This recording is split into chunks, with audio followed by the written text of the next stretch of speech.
is the best playground ever! Look, the robot wants to play. I'm going to get a lot of hate for this, but I have to be honest.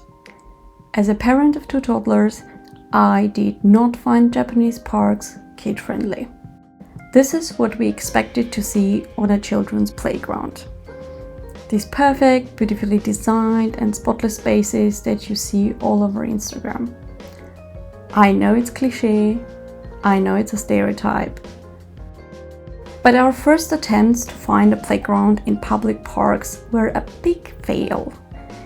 I'm a millennial mom, and like many of you, I did a lot of research before we embarked on our big trip to Tokyo with our 2 little ones.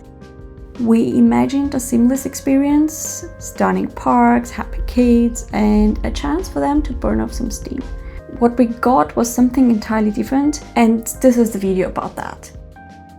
Hello, I'm a millennial mom, and here is my honest opinion about playgrounds and parks in Tokyo. Japan, and specifically Tokyo, was audiovisually extremely stimulating. It was a lot, even for adults. So after a few days of wandering and a lot of frustrated toddler energy, we quickly learned 5 key lessons that completely changed our approach, how we structured our days. Let's dive in. First, a park is not a playground.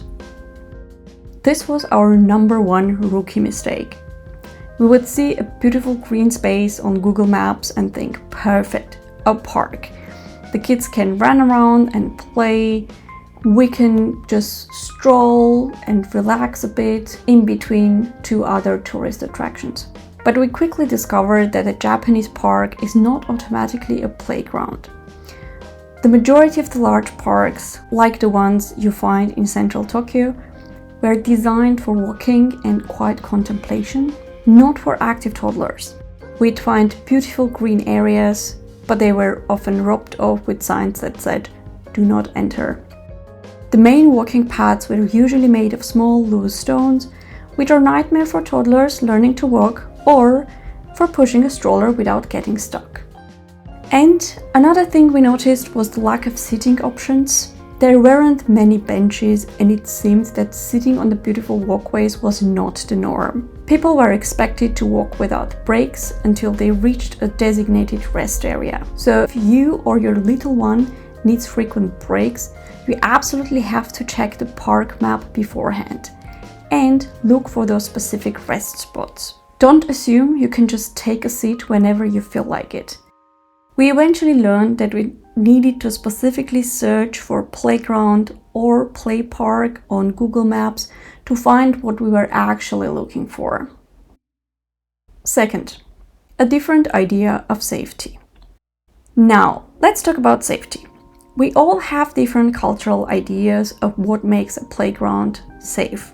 In places like Dubai, you might find playgrounds with thick, soft padding everywhere. In parts of Europe, it's often sand or wood chips. But in Japan, especially in the play parks we found, the setup was much more natural and hands-on. In one playground, we stumbled upon what we can only describe as a workshop space, complete with hammers, nails, saws, and a bunch of other tools. A staff member was there to supervise, but the kids were actually allowed to build things. It's not better or worse, just different, and you also need to be prepared in case your children are not very used to this type of tools.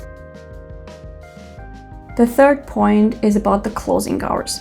This one really surprised us. Some of the playgrounds, especially the bigger ones with special equipment, had fences and strict closing hours. We arrived at one around 5 p.m. only to find that the gates will be locked for the day in about an hour.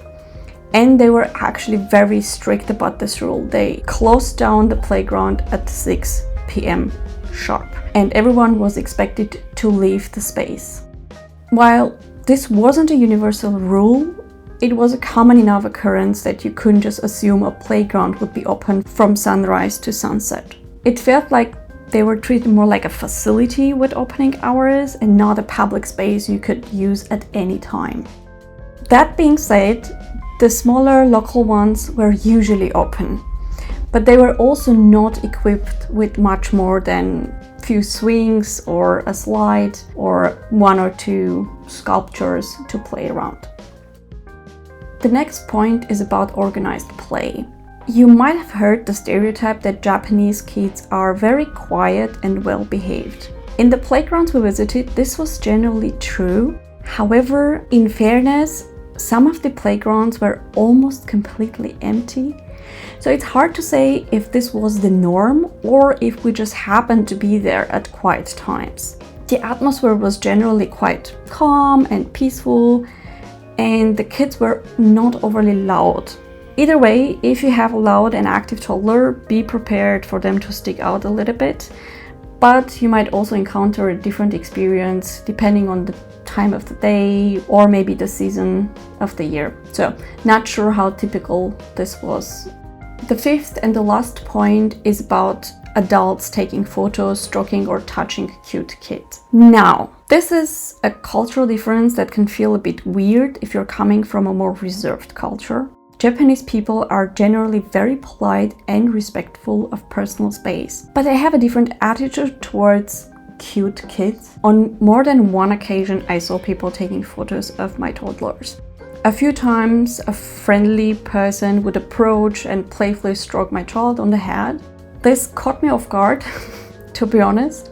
I did not expect this to happen. In the country where we currently live, this can be seen as a violation of personal space and a bit odd. But here it felt like it's more an expression of affection and admiration and a compliment. So it didn't come off as something bad. However, you still need to be aware of this as a parent and be prepared to react accordingly if you do not find this okay.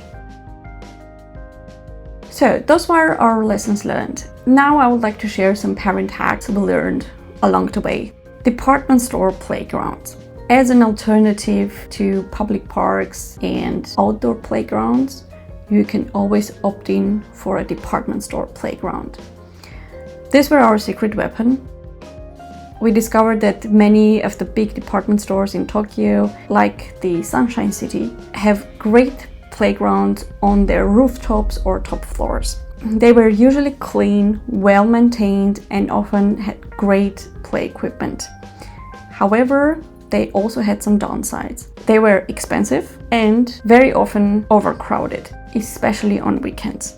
And one thing we also learned was that we couldn't leave our toddlers alone there, even if they could play alone. Minimum one supervisor, like a parent, had to stay with them at all times. One of us would stay with the kids on the playground and the other one would go to shop or relax or to do some things that we wouldn't otherwise have done comfortably with kids.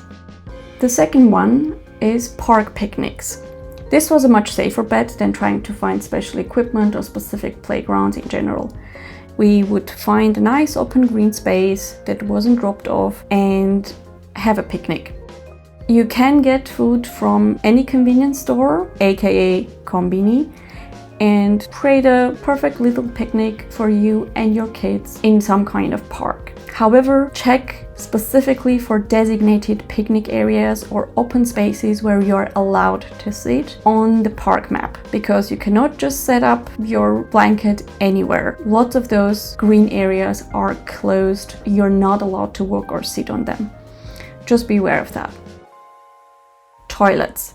I know toilets is a whole another topic of itself when it comes to Japan. But it's also important to mention that there is another layer of toilet availability when it comes to Japanese playgrounds. Many playgrounds did have public toilets nearby, which was a huge plus. While they might not be sparkling clean as the ones in department stores, they were generally okay. However, a pro tip is to always bring your own soap and napkins with you, as they are not always provided. I will put the picture of a paper soap that I found in Daiso, if I'm not mistaken, that I had in my purse with me all the time. This was extremely practical, carry around, it looked like thin papers, easy to use, and it saved me on many occasions where I couldn't find a soap in a public toilet. Another thing is to not expect to find a nice changing table like you would in a department store. So if you need to change diapers, take into consideration that you might need some extra creativity there. Trash bags. As you might have heard, trash cans are not very common in Japan. Public parks and playgrounds are no exception. Be prepared to carry your trash with you until you find the bin, which can sometimes mean lugging around a bag of used diapers up until the entrance of the park. In many of the bigger parks, the trash cans were at the beginning or at the end, close to the entrance areas. So you might have to carry your trash throughout your walk up until the end when you leave the park to throw those away. So, as I said, looking for playgrounds and play parks could be a great way to find some smaller ones on Google Maps if you're looking for something that is close by. If you have time and you want to invest the time to go to a specific one, here are two of our favorites that we would recommend you visiting. They were absolutely worth the effort and the travel time. However, you definitely need to plan at least half a day if you want to go there and pay attention to the opening and closing times. The first one is the Wanpaku Tengoku. I am sure I did not pronounce that correctly. However, this place was a dream for crafty children. It had a cool workshop space I mentioned already. It had a lot of bicycles for the kids to ride and a ton of toys and play equipment for different types of games. It really felt like a creative space. They had volunteers during the day, mostly student volunteers, if I understood them correctly, that came in during the day to help kids build things. They had wood, paper, different materials that you could work with, and they had quite a lot of examples what the kids did. They had very funny things, they had like interesting things, they had like small like table games that the kids tried to create. So it was really a nice workshop area that this playground had. Two important tips. This playground had strict closing hours, so they actually closed down the playground and you were expected to leave in time. And the second one was that they had a registration table where you would put the name of your child, I think the age, if I'm not mistaken, and basically the time of arrival. Because they had volunteers and they were, I think, getting some kind of funding from the city, they needed this information for documentation purposes. At least that's how they explained it to me when we were there. Our second favorite was the Setagaya Playpark. This was a giant park with huge nets to climb, running areas, and a focus on physical activity in general. If you have kids who love to be active and burn off energy, this is the place for them. The only downside was the travel time, as they are located a bit farther out of the main tourist areas and you need to invest time to commute back and forth. So if you are planning for, let's say, multiple activities a day and you have a generally short trip, so maybe these are not the best options for you. However, this could be great if one of the parents needs to stay with the kids for a couple of hours and the other one wants to, go for shopping, do some activities that are not convenient to do with small children. This could be basically a workaround solution.